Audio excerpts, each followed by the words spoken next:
Bonsoir à tous, je suis la sœur Claudia, la sœur Samantha, je suis la sœur Monique.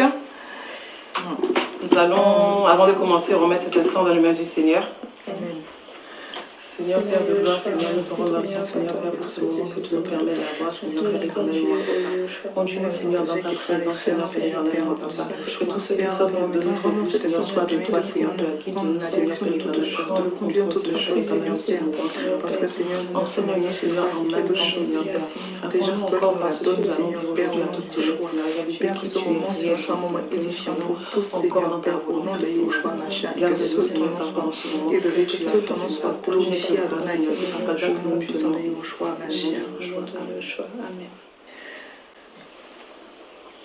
Donc la sœur Monique a un passage. Oui, voilà, je souhaiterais vous partager un petit passage que le Seigneur m'a donné, en fait, qui m'a beaucoup interpellée ces derniers temps. Donc il s'agit de Job 27. Donc je vais lire la parole du Seigneur. Job 27 à partir du verset 1.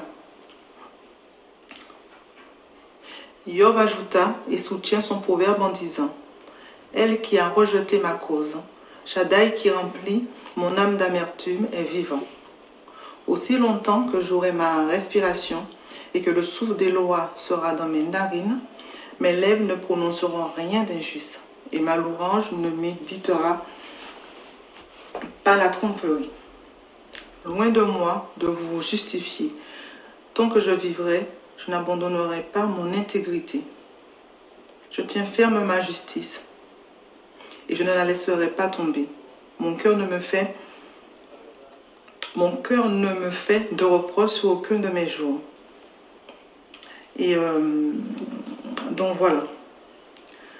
Ce passage m'a beaucoup interpellée parce que nous connaissons tous l'histoire de Job, comment le Seigneur en fait l'a travaillé pour l'amener à mieux le connaître. Et dans toutes ces épreuves-là, on sait qu'il a perdu ses enfants et toute sa richesse et qu'il a été méprisé en fait par son entourage, même de sa femme. Dans toute cette épreuve-là, il n'a pas d'un seul mot en fait négatif en fait. Il n'a pas renié sa foi. Il n'a rien dit de mal concernant le Seigneur. Et même quand ses amis sont venus pour l'accabler, il est resté en fait juste en fait, et sa bouche, voilà, il est resté dans l'intégrité. Il n'a pas voulu perdre son intégrité. Il a voulu rester juste en fait. Et ce passage vraiment m'a touchée parce que dans la vie, le Seigneur en fait nous conduit d'une certaine façon. Le Seigneur nous appelle à lui. Nous avons tous en fait un parcours différent devant le Seigneur. Nous devons tous en fait marcher selon la volonté du Seigneur. Nous sommes tous différents, mais nous avons tous un chemin tracé par le Seigneur. Mais malheureusement, en fait, on peut faire des rencontres. On peut également ne pas être à l'écoute en fait du Seigneur en fait et faire des mauvais choix en fait. Et lors de ces choix, on peut être amené à murmurer, mais déjà murmurer contre le Seigneur en disant oui mais Seigneur pourquoi, et aussi à juger en fait d'autres personnes en fait, alors que l'erreur vient de nous. Et en fait, voilà, ce passage m'a vraiment interpellée sur le fait de, en fait, que, en fait, dans toutes les circonstances, dans toutes les occasions, on se doit de rester en fait juste et dans l'intégrité en fait. Parce qu'en disant Seigneur, même pourquoi, c'est une forme de murmure contre le Seigneur en fait. Et voilà, j'ai vraiment été interpellée par cela et j'avais vraiment à cœur de vous le partager. Et donc voilà. Je lisais un autre passage en fait dans la Bible qui m'a également interpellée, qu'on connaît tous. C'est Jérémie 35. On va prendre tout de suite Jérémie 35. Alors, Donc Jérémie, chapitre 35. Oui, Jérémie 35 à partir du verset 1. Alors que je le trouve.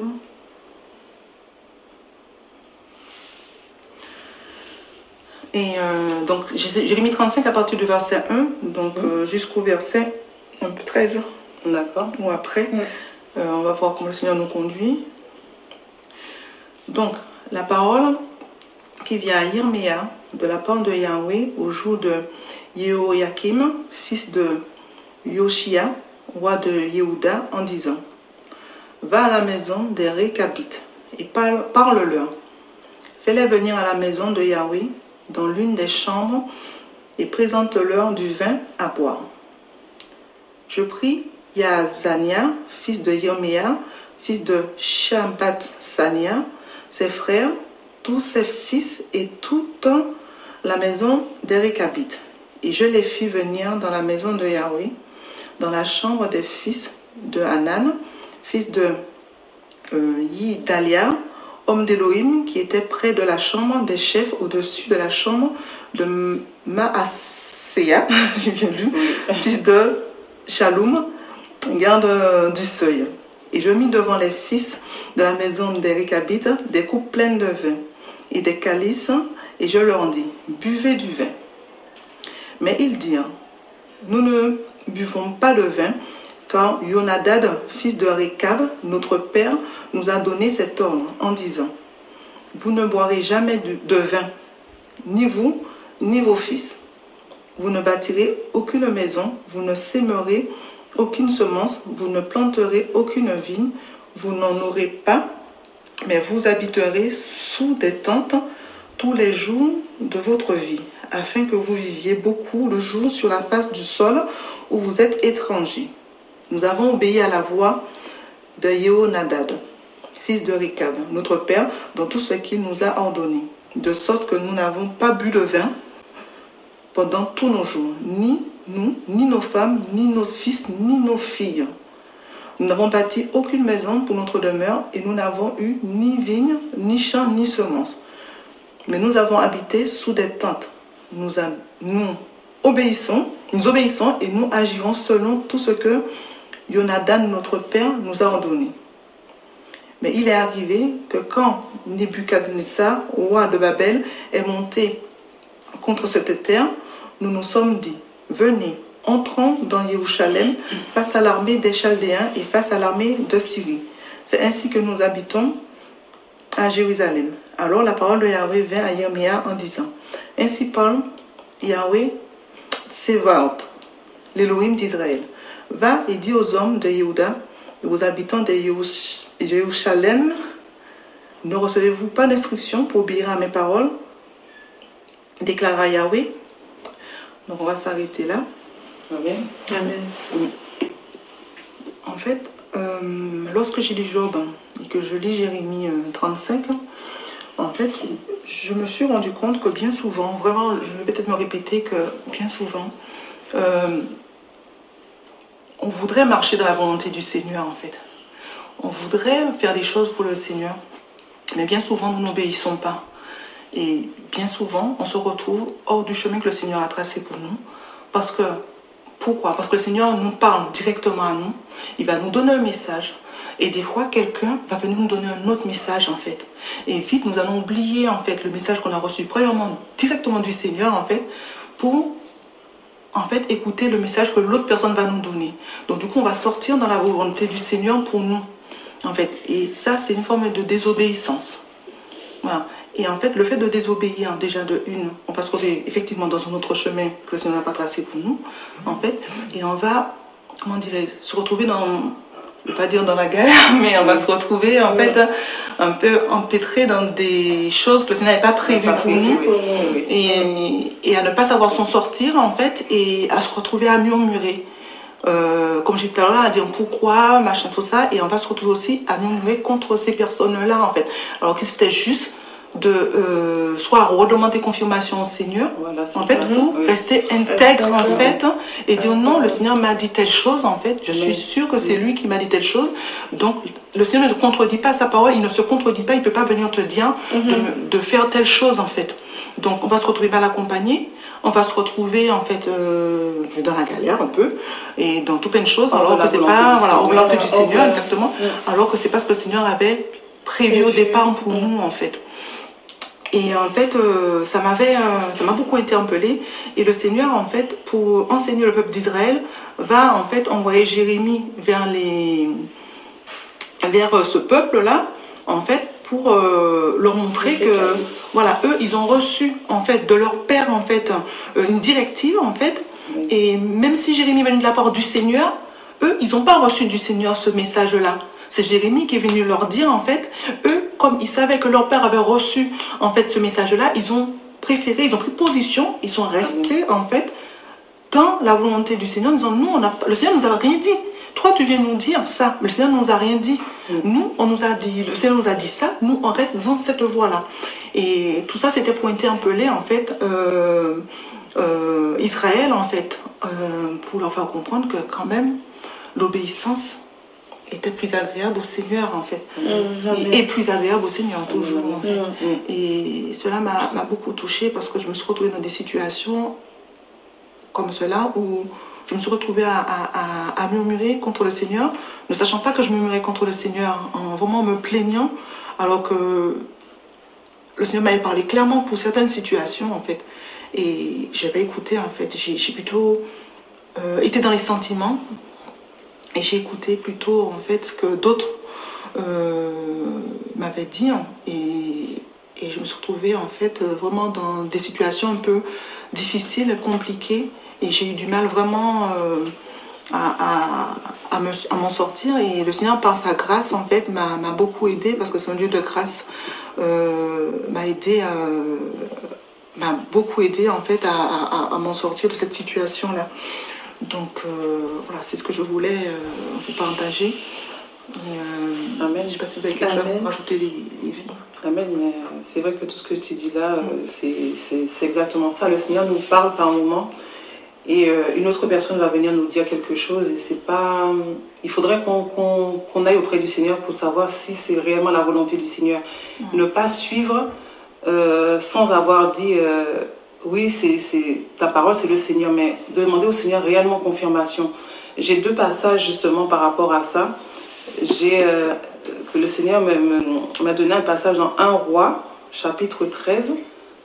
Alors, 1 Roi, chapitre 13, à partir du verset 9.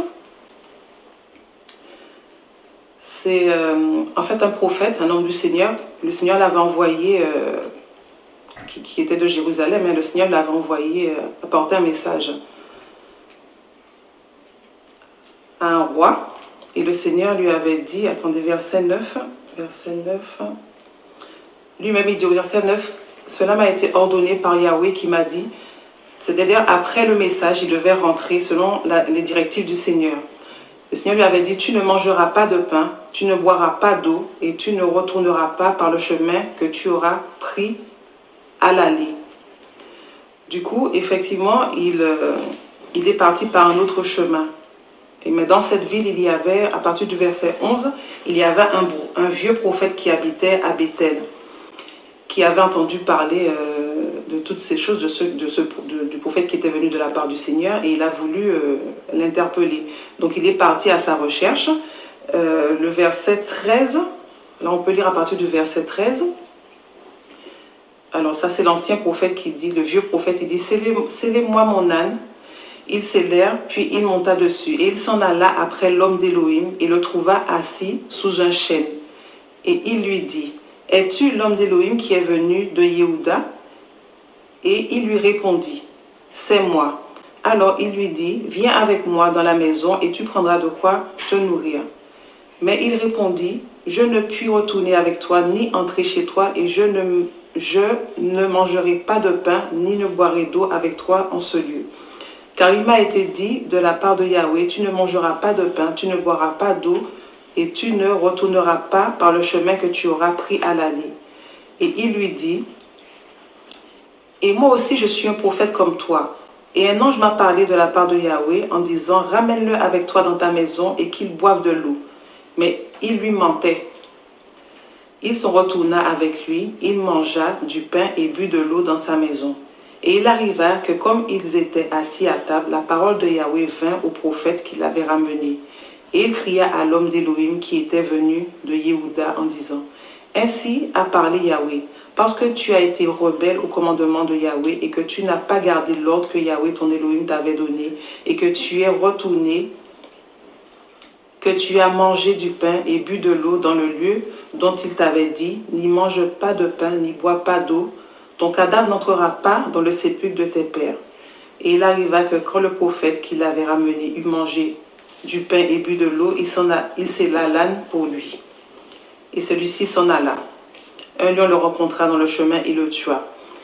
Donc en fait, c'est exactement ce que tu disais. Le Seigneur nous parle. Le Seigneur avait donné à ce prophète un ordre. Tu vas apporter tel message, ensuite tu reviens, mais tu rentres chez personne. Tu bois ni eau, tu manges ni pain, et tu repars par un autre chemin. Donc un autre vieux prophète est venu, a menti, a parlé de la part du Seigneur. Donc pour moi c'est un faux prophète, pour lui dire non, le Seigneur m'a dit de te ramener.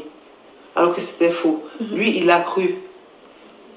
Moi je me dis que si le Seigneur a eu la capacité de lui dire ne va pas chez telle personne, le Seigneur aussi aurait pu lui dire, il aurait pu entendre le Seigneur dire non, c'est faux, mais il n'a pas été non plus attentif. Du coup, il a écouté ce faux prophète, il est parti manger chez lui, et c'est là que le Seigneur a parlé réellement par ce prophète pour lui dire tu as été rebelle. Donc quand le Seigneur nous parle, quand une autre personne vient nous dire le Seigneur m'a dit c'est pour toi, nous devons demander confirmation au Seigneur. Pour ne pas dévier, pour ne pas être rebelle, pour ne pas passer à côté de ce que le Seigneur voulait réellement pour nous. Et il peut arriver aussi que ces personnes viennent mielleusement sous une autre posture pour... je pense encore à l'histoire dans Josué 9. On peut le prendre rapidement. Hein. Alors, Josué chapitre 9.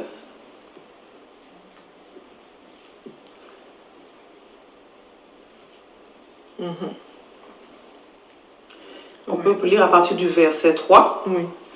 Mais les habitants de Gabaon, ayant entendu ce que Yahushua avait fait à Jéricho et à Haï, agirent même avec ruse. Ils partirent déguisés comme s'ils étaient des ambassadeurs. Ils prirent de vieux sacs pour leurs ânes et de vieilles outres de vin déchirées et recousues. À leurs pieds, de vieilles sandales rapiécées et sur eux, de vieux habits. Tout le pain qu'ils avaient pour nourriture était sec et en miettes. Et ils arrivèrent auprès de Yahushua au camp de Gilgal, et ils dirent ainsi qu'à tous les hommes d'Israël, « Nous sommes venus d'une terre éloignée, maintenant traitez alliance avec nous. » Et les hommes d'Israël répondirent à ces Éviens, « Peut-être que vous habitez au milieu de nous, et comment traiterions-nous alliance avec vous ?» Mais ils dirent à Yahushua, « Nous sommes tes serviteurs. » Alors Yahushua leur dit, « Qui êtes-vous et d'où venez-vous » Ils lui répondirent, « Tes serviteurs sont venus d'une terre très éloignée au nom de Yahweh, ton Elohim, car nous avons entendu sa renommée et toutes les choses qu'il a faites en Égypte, et tout ce qu'il a fait aux deux rois des Amoréens qui étaient au-delà du Yarden, Sion, roi de Hesbon, et Og, roi de Bassan, et Astraroth. Nos anciens et tous les habitants de notre terre nous ont dit, prenez en vos mains des provisions pour le chemin et allez au-devant d'eux et dites-leur, nous sommes vos serviteurs. Et maintenant, traitez alliance avec nous. Voici notre pain, nous l'avons pris dans nos maisons, tout chaud pour notre provision, le jour où nous sommes partis, pour venir vers vous. Et maintenant, le voilà sec et en miettes. Bon, en gros, l'histoire, c'est que ces personnes, ils ont eu peur, en fait, de tout ce que Yahweh faisait par rapport à Israël.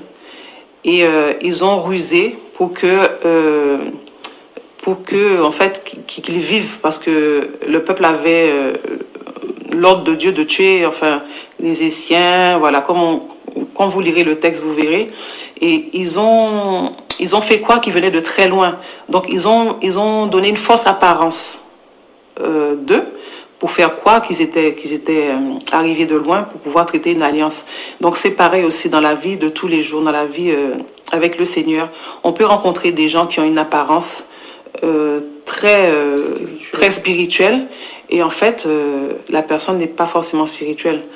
je dis pas que tout le monde est comme ça, mais ce que je veux dire par rapport à ça, c'est qu'il faut toujours demander au Seigneur qui est qui. Il faut toujours demander au Seigneur, cette personne qui est arrivée au-devant de moi, Seigneur, montre-moi qui est cette personne. Est-ce que c'est toi qui l'envoies? Est-ce que je peux marcher avec cette personne? Est-ce que je peux faire telle œuvre avec cette personne? C'est le Seigneur qui connaît réellement les cœurs et c'est lui qui révèle l'état des cœurs de chacun d'entre nous. Donc, c'est ce que j'avais à rajouter par rapport au passage de la sœur Monique. La sœur Samantha, je ne sais pas si tu as quelque chose à rajouter. Oui, je voudrais compléter, en fait, en tout cas, tout ce que je retiens de ce partage, c'est d'abord l'obéissance au Seigneur. Quand le Seigneur nous parle, en fait, d'être attentif et surtout, en fait, faire confiance au Seigneur. Et je voudrais aussi éventuellement vous partager le passage de Jacob, chapitre 5, donc Jacques 5, à partir du verset 8. Alors, Jacques 5, à partir du verset 8. Vous aussi, attendez patiemment et affermissez vos cœurs, parce que la parousie du Seigneur s'approche. Frères, ne gémissez pas les uns contre les autres, afin que vous ne soyez pas condamnés. Voici le juge se tient à la porte.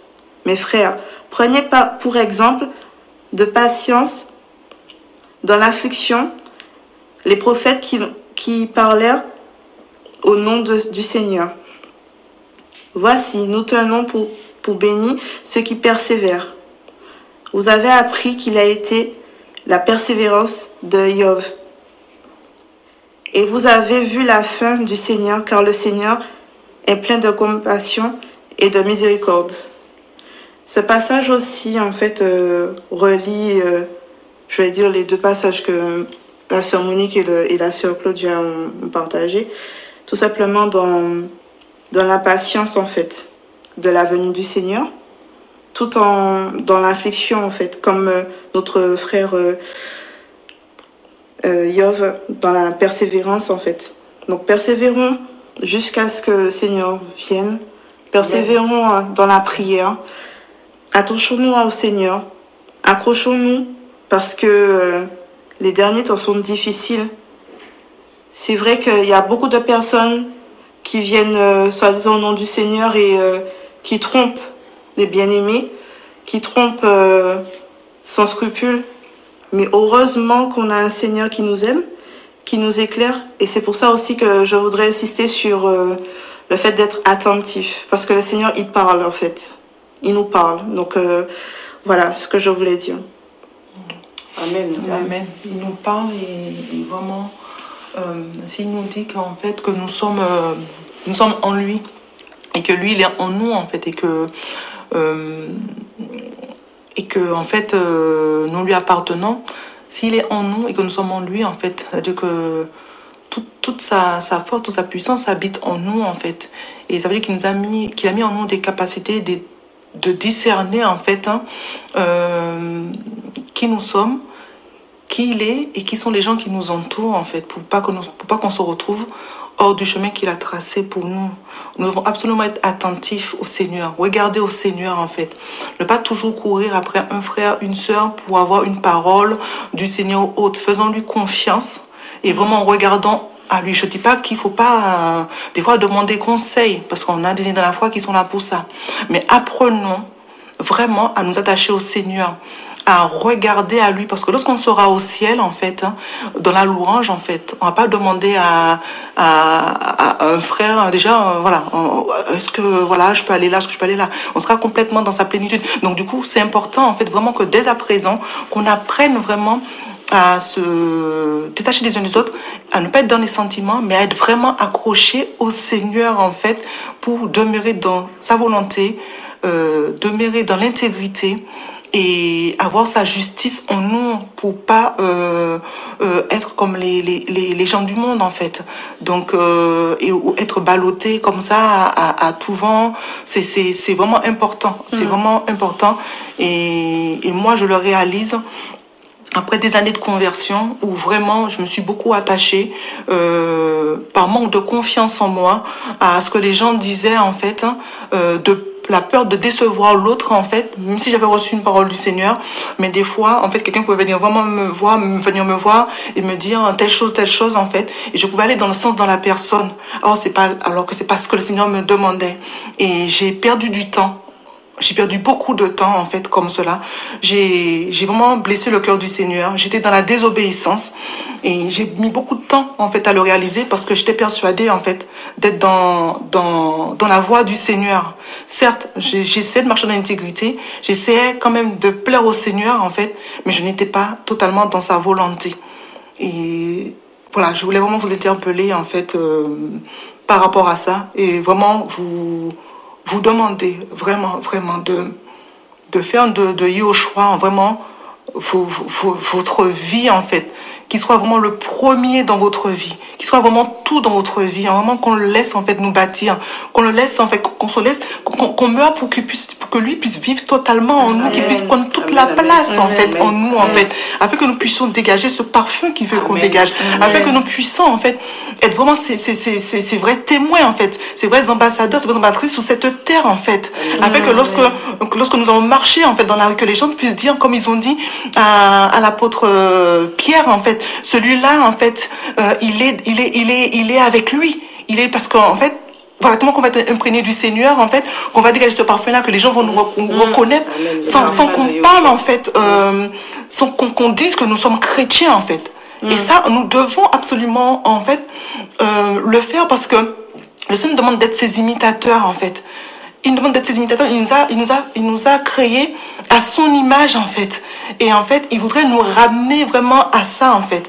À revenir, en fait, je sais pas si je peux dire des Adam, mais à revenir, en fait, vraiment, en fait, comme il nous avait créés, en fait, sans tâche, en fait, sans défaut, sans ride, en fait. Voilà. Donc, et que nous soyons tous prêts pour sa venue, parce qu'il revient bientôt. Donc voilà, c'est ce que je voulais vous partager en fait. Voilà. Et apprenons à connaître le Seigneur pour ne pas justement être ballotté. Et connaître le Seigneur aussi, c'est demeurer dans sa parole. Sa parole nous dit tout. Voilà, frères et sœurs.